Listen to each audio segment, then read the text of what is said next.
और अमेरिकी युद्धपोतों पर ईरान का हमला, मिसाइल और ड्रोन से युद्धपोतों को बनाया गया निशाना। बचकर ओमान सागर की तरफ बढ़े युद्धपोत। तस्नीम न्यूज के हवाले से खबर।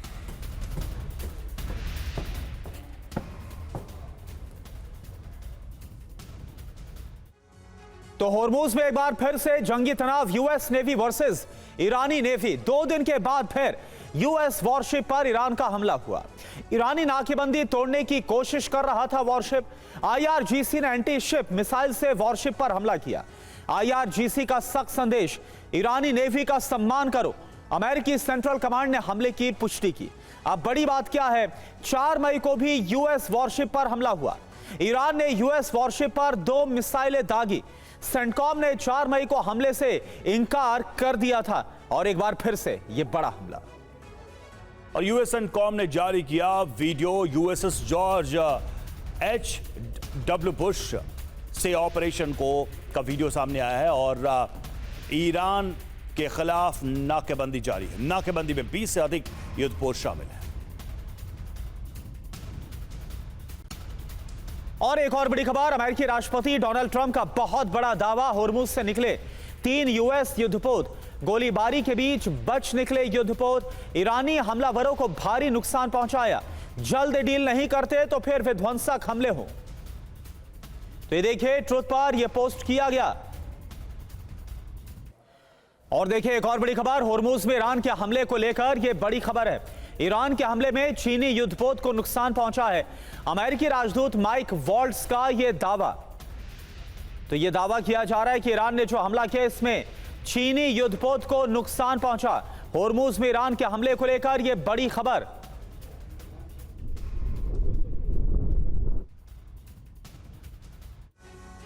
तो देखिए, होर्मुज में टूटा सीज फायर, अब क्या होगी भयंकर जंग। ईरान का बयान क्या है, सबसे पहले ये देखिए। 2 ईरानी शिप पर अमेरिका ने हमला किया, ये ईरान का दावा है। ट्रंप ने इस पर क्या कहा, 3 वर्ल्ड क्लास डिस्ट्रॉयर ने ईरानी नाकेबंदी को तोड़ा, ये दावा अमेरिका की तरफ से। ईरान का बयान, होर्मुज की तरफ जा रहे टैंकर शिप पर अटैक किया। ट्रंप ने कहा, भारी गोलाबारी के बीच होर्मुज स्ट्रेट से निकले डिस्ट्रॉयर, ये अमेरिका का दावा सामने आया है। ईरान का बयान, फुजरह के पास दूसरे शिप पर भी हमला हुआ।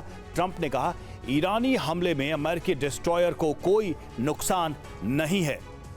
ईरान का बयान, यूएस सैन्य जहाजों पर जवाबी कार्रवाई की। ट्रंप ने कहा, यूएस ने ईरानी हमलावरों को भारी नुकसान पहुंचाया है, यह ट्रंप का दावा है। ईरान का बयान, ईरान के हमले में यूएस शिप को काफी नुकसान हुआ है। ट्रंप कह रहे हैं, ईरान के ड्रोन, मिसाइलों और नावों को नष्ट कर दिया, कोई नुकसान नहीं हुआ। ईरान का बयान यह है कि किसी भी हमले का करारा जवाब दिया जाएगा ईरान की तरफ से। ट्रंप ने कहा कि जैसे आज करारा जवाब दिया, भविष्य में वैसे ही हम हराएंगे ईरान को।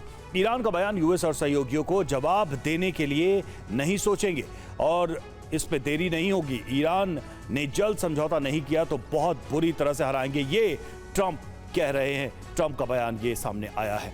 मनीष हमारे साथ जुड़े हुए। मनीष, बयानों में तो बहुत ज़्यादा तल्खी दिखाई भी दे रही है, बयानों में कहीं कोई नरमी नहीं दिखाई दे रही है।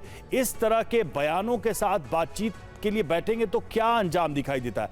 और एक जो खबर आई थी बीच में कि भाई इजराइल थोड़ा पल्ला झाड़ता दिख रहा है कि इस बार जो ये कुछ भी हो रहा है, जो एक्शन हुआ है, उसमें इजराइल कह रहा है कि हमारी कोई भूमिका नहीं है, ये अमेरिका और यूएई का मामला है। ये क्या मसला है, ये क्या इंडिकेशन है?